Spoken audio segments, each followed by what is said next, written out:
टमाटरों का एक सीजन ऐसा आता है जिसमें टमाटर बहुत ही ज्यादा सस्ते होते हैं। तो ऐसे दिनों में ढेरों टमाटरों को लेकर कैसे महफूज किया जा सकता है, इंतहाई यूजफुल टिप्स और ना सिर्फ महफूज कर सकते हैं बल्कि इस्तेमाल के वक्त भी बहुत ज्यादा आसानी होगी और आपके वक्त की बहुत सी बचत होगी। और इसी के साथ डेली रूटीन की प्रॉब्लम्स के हवाले से होंगे ऐसे सॉल्यूशंस, टिप्स और हैक्स जिनसे ना सिर्फ आपके वक्त की बचत होगी बल्कि आपके पैसों और मेहनत की भी बहुत सी बचत होने वाली है। तो चलिए बढ़ते हैं वीडियो की तरफ।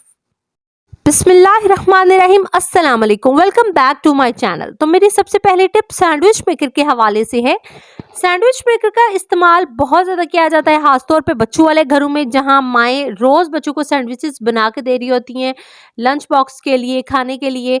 तो ऐसी कंडीशन में सैंडविच मेकर की हालत बहुत ही ज़्यादा गैर हो जाती है, बहुत गंदा हो जाता है, इसमें बहुत सी चिकनाई हो जाती है। तो इसको साफ़ करने का आज बहुत ही ज़बरदस्त तरीका लेकर आई हूँ। सबसे पहले आपने सैंडविच मेकर को प्रीहीट कर लेना है। उसके बाद आपने एक बाउल लेना है बर्फ का और एक कपड़ा ले लेना है सफाई के लिए, ठीक है।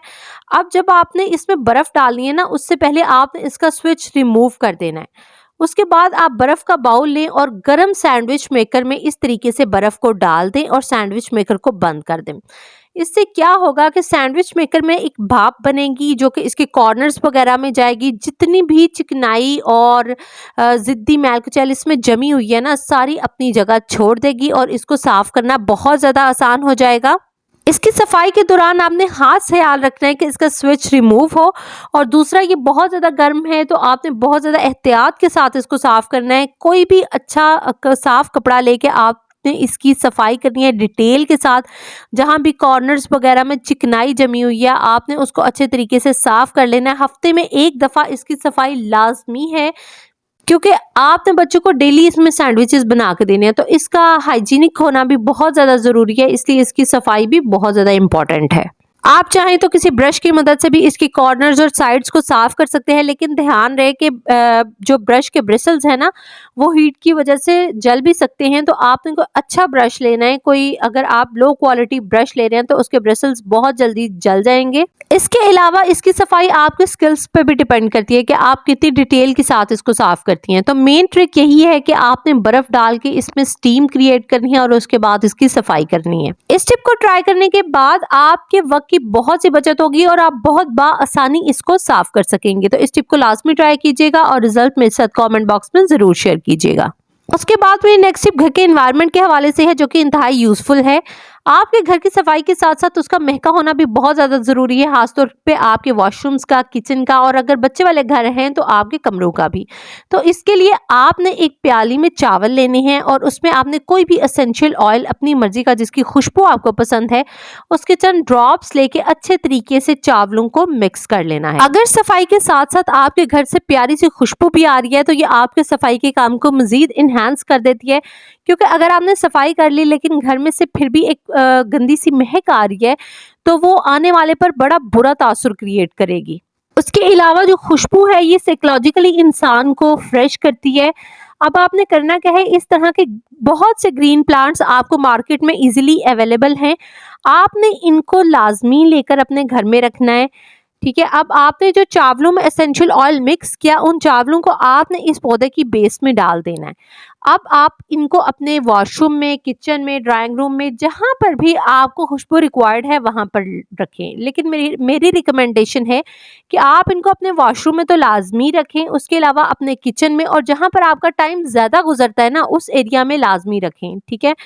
इससे आपके घर में से बहुत प्यारी खुशबू आएगी, आने वाले पर भी बहुत अच्छा तासुर क्रिएट होगा। तो बहुत सस्ती सी और छोटी सी टिप है लेकिन ये आपके लिए बहुत ही ज़्यादा हेल्पफुल साबित होगी। इसके अलावा बहुत से एसेंशियल ऑयल हेल्थ वाइज भी आपको बहुत से बेनिफिट्स देते हैं, तो आप अपनी सेहत के मुताबिक भी उनका इस्तेमाल कर सकते हैं। इसके बाद बढ़ते हैं अपनी नेक्स्ट टिप की तरफ। मेरी ये टिप अदरक की प्रिजर्वेशन के हवाले से है। अदरक को महफूज करना खासा मुश्किल काम है क्योंकि ये बहुत ही कम वक्त में मुरझाना स्टार्ट हो जाती है। तो आज मैं आपको ऐसा तरीका बताने वाली हूँ जिससे ना सिर्फ आप इसको महफूज कर सकते हैं बल्कि इस्तेमाल के वक्त भी बहुत आसानी होगी, क्योंकि बहुत से लोग अदरक को इस्तेमाल करते हुए इरिटेट फील करते हैं क्योंकि इसका छिलका उतारना और इसको काटना उनको थोड़ा सा मुश्किल लगता है। तो सबसे पहले आपने अदरक लेनी है। अदरक के तमाम छिलकों को आपने रिमूव कर लेना है। अगर छिलके उतारते वक्त कोई थोड़ा बहुत छिलका रह भी जाए तो कोई मसला नहीं, क्योंकि इसके छिलके भी आपकी सेहत के लिए बहुत ही ज़्यादा मुफीद होते हैं। छिलके रिमूव करने के बाद आपने इसको अच्छे तरीके से वॉश कर लेना है। वॉश करने के बाद आप अदरक को छोटे छोटे टुकड़ों में काट लें। काटने के बाद किसी भी बाउल या जार में डाल के इनको फ्रीज कर दें और जब भी इस्तेमाल करना हो तो थोड़ी सी अदरक निकालें, उसको या तो ग्रेट कर लें या फिर ब्लेंड कर लें या फिर आप क्रश कर लें। इंतहाई आसानी के साथ आप इसको इस्तेमाल कर सकते हैं और इस तरीके से अगर आप इसको महफूज कर रहे हैं तो तकरीबन 6 महीने तक आपकी अदरक बहुत ही आसानी के साथ चलेगी। तो आई होप मेरी ये टिप भी आपको बहुत पसंद आई होगी। उसके बाद मेरी नेक्स्ट टिप गाजर की कटिंग के हवाले से है। जब भी हमें गाजर की जूलियन कटिंग करनी हो अपनी कुछ रेसिपीज के लिए तो हम कैसे परफेक्ट जूलियन कटिंग कर सकते हैं, तो उसके लिए आपने घर में मौजूद इस तरीके का कटर लेना है जिसका एक लंबा सा ब्लेड हो। अगर गाजर लंबी है तो उसके 2 हिस्से कर लें और इस तरीके से इसको कटर में से गुजार के इसके पीसेस कर लें। अब देखें परफेक्ट एक साइज के पीस गाजर के हो चुके हैं। अब आप चाहें तो अगेन कटर की मदद से इसको जूलियन कट कर सकते हैं, लेकिन अगर आप मजीद पतली गाजरें चाहते हैं तो आप नाइफ की मदद से भी इसकी कटिंग कर सकते हैं। दोनों ही सूरतों में बहुत परफेक्ट कटिंग होगी। तो ये इंतहाई टाइम सेविंग और स्किलफुल टिप है। उसके बाद मेरी नेक्स्ट टिप स्किन केयर के हवाले से है। तो इसके लिए सबसे पहले हम लेंगे एक अदद चुकंदर। चुकंदर के आपको पता है बहुत से हेल्थ बेनिफिट्स हैं। अगर आप में ब्लड डेफिशिएंसी है तो इसको खाने से वो भी खत्म होती है।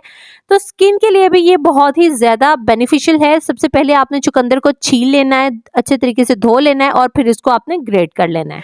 ग्रेट करने के बाद जितना चुकंदर हमें रेसिपी के लिए चाहिए उतना तो हम यूज करेंगे, बाकी को आप किसी भी जार में डाल के फ्रिज में स्टोर कर सकते हैं।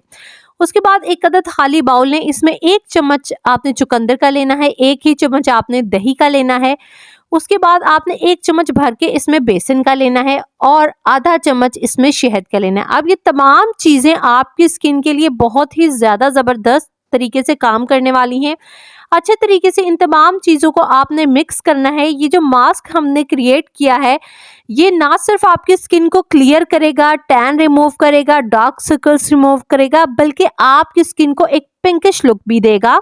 अगर आप इसको मास्क के तौर पे इस्तेमाल करें तो आपने सिंपली इसको अपने फेस पे लगाना है, 15 से 20 मिनट लगा रहने देना है। जब ये अच्छे तरीके से खुश्क हो जाए तो वॉश करके इसको रिमूव कर लेना है। लेकिन अगर आप इसको एज ए स्क्रब इस्तेमाल करना चाह रहे हैं तो आप इसमें थोड़ी सी सूजी जो है वो डाल लें और इसको अपने फेस पे लगा लें और जो ही खुश्क हो तो थोड़ा सा रोज वाटर के साथ वेट करें, अच्छे तरीके से स्क्रब करें और फिर इसको रिमूव करें।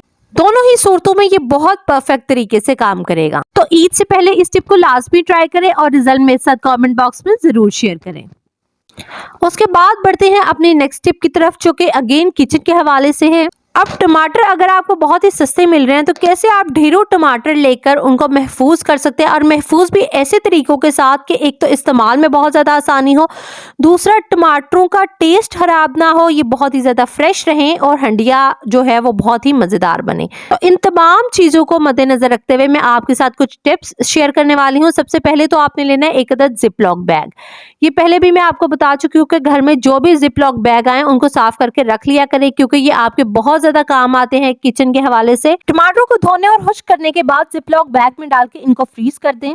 जरूरत के वक्त 1-2 टमाटर निकालें और इस्तेमाल से पहले इसको पानी में डिप कर दें, इससे इसका छिलका नरम हो जाएगा। उसको रिमूव कर लें, उसके बाद छुरी की मदद से इसको काट लें, चाहे तो क्रश कर लें और चाहे तो ब्लेंड कर लें। तमाम सूरतों में इसका टेस्ट सेम रहेगा और इस्तेमाल में भी बहुत आसानी होगी। तो ये तो एक कॉमन तरीका है जो बहुत से लोग अप्लाई भी करते हैं। उसके बाद जो मैं नेक्स्ट तरीका शेयर करने वाली हूँ वो बहुत ही ज़्यादा टाइम सेविंग है, खासतौर पे उन लोगों के लिए जिनको झटपट कुकिंग करनी है या फिर जॉब करते हैं। तो चलिए बढ़ते हैं नेक्स्ट टिप की तरफ। सबसे पहले आपने टमाटर को वॉश करना है। वॉश करने के बाद इसका ऊपर वाला हिस्सा इस तरीके से काट लें। काटने के बाद आपने हर टमाटर को 4 हिस्सों में काटना है। उसके बाद आप चाहें तो इसके बीज रिमूव कर लें, कुछ लोग उनको पसंद नहीं करते, तो अगर आप उनको रिमूव करना चाहते तो वेल एंड गुड, अगर नहीं तो ऐसे भी आप इनको इस्तेमाल कर सकते हैं। काटने के बाद आपने कोई एयर टाइट बॉक्स लेना है या कोई भी डिब्बा जो आपके घर में मौजूद है वो ले लें और इस तरीके से इनको लाइन अप करके आपने डिब्बे में डाल लेना है। उसके बाद आप कोई भी शॉपर या शीट उसके ऊपर रखें और इस तरीके से तय लगाते जाएं जितने भी टमाटर आपने सेव करने हैं। इसका ढक्कन बंद करें और इनको फ्रीज कर दें। तो तकरीबन 6 महीने तक आपके टमाटर महफूज हो चुके हैं। आप 6 महीने तक बिना किसी टेंशन के इनको इस्तेमाल कर सकते हैं। जब भी आपको हंडिया बनानी हो तो आप अपनी क्वांटिटी के मुताबिक टमाटर निकालें और उनको इस्तेमाल करें। उसके बाद हमारी नेक्स्ट टिप भी बहुत ज़्यादा यूजफुल है। आपने इसी तरह से टमाटरों को वॉश करके उसका ऊपर वाला पोर्शन उतार लेना है। एक पैन में आपने पानी को गर्म करना है और गर्म पानी में आपने इन टमाटरों को डालना है और 4 से 5 मिनट के लिए इन टमाटरों को बॉईल होने देना है ताकि इनका छिलका थोड़ा सा नरम हो जाए और टमाटर खुद भी थोड़े से नरम हो जाएं। उसके बाद आपने एक ब्लेंडर के अंदर इन टमाटरों को शामिल करना है और अच्छे तरीके से ब्लेंड करना है। उसके बाद घर में मौजूद कोई भी एक्स्ट्रा शीशे का जार लें और उसको इस प्यूरी से फिल कर दें। इसको एयर टाइट करें और फ्रीजर पोर्शन में फ्रीज कर दें। अब 6 महीने तक आप इसको बाआसानी इस्तेमाल कर सकते हैं। अगर आप इसको फ्रीजर के नीचे वाले पोर्शन में रखेंगे तो तकरीबन ये 2 हफ्ते तक चलेगा, लेकिन अगर आप इसको ऊपर वाले पोर्शन में रखते हैं तो ये तकरीबन 6 महीने तक बाआसानी चलेगा। अगर गर्मियों के मौसम में आप इसको फ्रीज नहीं करना चाह रहे तो फिर आप इसको थोड़ा सा पका लें और इसमें एक छोटा सा लेमन या फिर थोड़ा सा विनेगर डाल लें। उससे 2 हफ्ते तक बाआसानी ये बगैर फ्रीज किए भी चलेगा और इसका टेस्ट बहुत ही परफेक्ट रहेगा। तो इसी के साथ जो लोग मेरे चैनल पर नए हैं वो मेरे चैनल को सब्सक्राइब कर दें। अगर कोई भी टिप आज की पसंद आई हो तो वीडियो को लाइक एंड शेयर जरूर कीजिएगा। बेल आइकन को दबा दें ताकि हर नई आने वाली वीडियो का नोटिफिकेशन फौरी तौर पे आपको मिल जाए, क्योंकि मैं ऐसी ही बहुत सी यूजफुल वीडियोस आपके लिए लेकर आती हूँ। तो मिलते हैं नेक्स्ट वीडियो में। अल्लाह हाफिज।